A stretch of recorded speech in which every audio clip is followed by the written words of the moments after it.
So the latest episode of the podcast, The Crisis Files, looks at crimes of the art. So, of course, the big Louvre heist that happened earlier this year. So we're talking this morning about what could be some of the top crises in 2026. Joining us to talk about this, Roshini Rajkumar, host of The Crisis Files. Thanks so much for being here with us. It's great to wind down the year with you both. Yes. Yeah. So if there's one thing we do know is that there are going to be crises in 2026.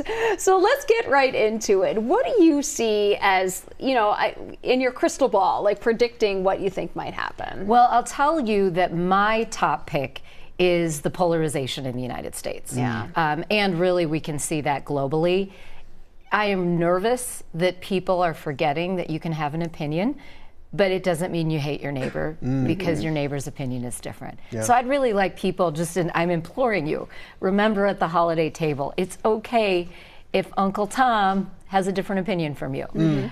Now, the World Economic Forum, though, did label its top 5 crises or global risks for 2026, and the top one is technological. Yeah. I kind of agree with that. I would probably put it in my top 5, but this polarization is my number 1. Yeah. That's a big one that's going to be talked about. Yeah. Yes. The technological too. I mean, you just talk about artificial intelligence and how it has changed so dramatically over the past few years, and what it could even look, how different it could look in the next year. I know you've got environmental concerns on here as number 2. What specifically environmentally? I mean, we know some of the big issues now, but what are you thinking of? Yeah, so the World Economic Forum is calling those the atmosphere and some of the things that your weather experts talk to you about all the time, and how are those changes affecting travel, kind of blending also with technological. I mean, look at flight delays or when data goes down. So the combo of those two, to me, is something we really need to keep an eye on. And a lot of companies are concerned that their people aren't going to get up to speed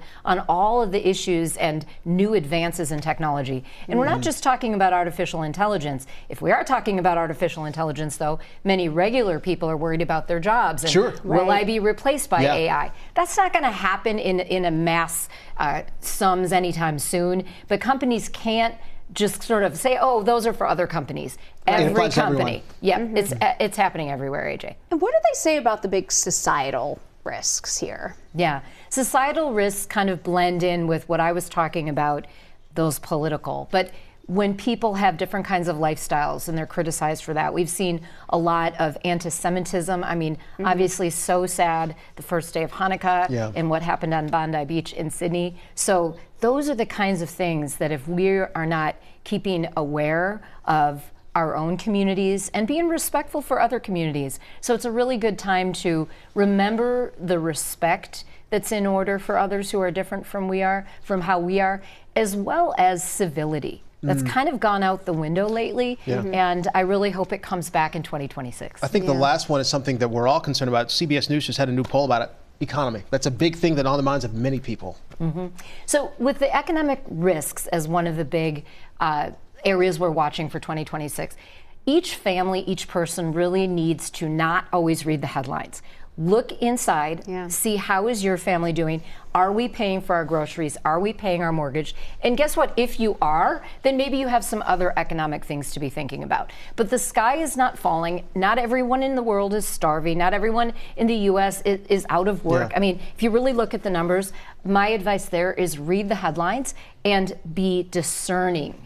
Because again, headlines are written to get you your eyeballs. Get your attention. They're not always accurate. Right. Yeah, absolutely. Well, Roshini, thank you so much for being here today. Of course, you can check out all 4 seasons of Roshini's podcast. It's over at thecrisisfiles.com.